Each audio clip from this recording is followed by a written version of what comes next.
when I'm training my clients, I do wonder if it is just that blanket, you've got fibromyalgia, because they don't know what it is.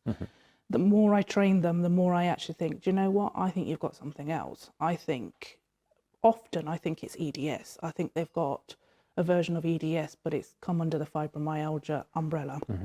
Or I feel there's something else going on in addition to fibromyalgia. It's not all of it. In terms of, I have heard this, that it's that if they can't work out what's wrong with them, then it ends up being the fibromyalgia.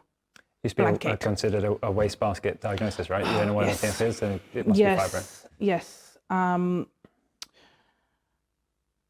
I struggle with that a little bit because I think, well, what's going on? So when I work with other fellow osteopaths and chiropractors and we have this discussion, we do often wonder, is there some sort of trauma that's gone on earlier on in life? Often there is. And there's other comorbidities going on. Are they very overweight?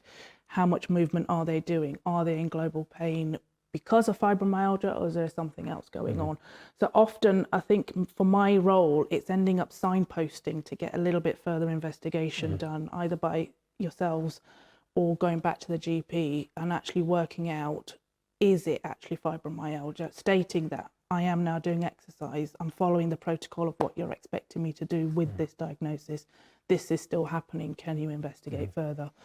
I do find it's a blanket, and I have come across therapists that will say, we don't know what to do with them anymore. And this is where I can come in and say, well, actually, they just need to know how to manage their condition a bit better.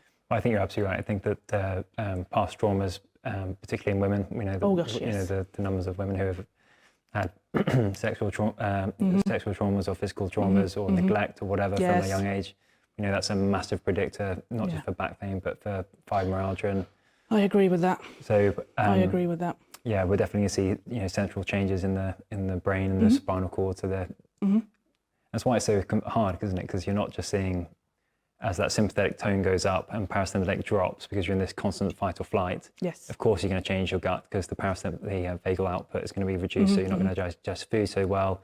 And if you're not sleeping well, of course, you're not going to think well because you're not sleeping. So now cognitive activity goes down. So you're not sleeping. You've hit it on the head there. If you're not sleeping well and the brain fog's there, automatically the fatigue will get worse. It's a bit of a default that you have fatigue because of that global pain in the first place, but because you can't rest and actually recover, it's a vicious cycle going round and round. I do wonder how much viruses trigger off as well, whether I've had a few of my clients who've already got the diagnosis, we've been training for some time, then they get COVID or they get some sort of virus, and that lingers. The effect of fatigue lasts a lot longer.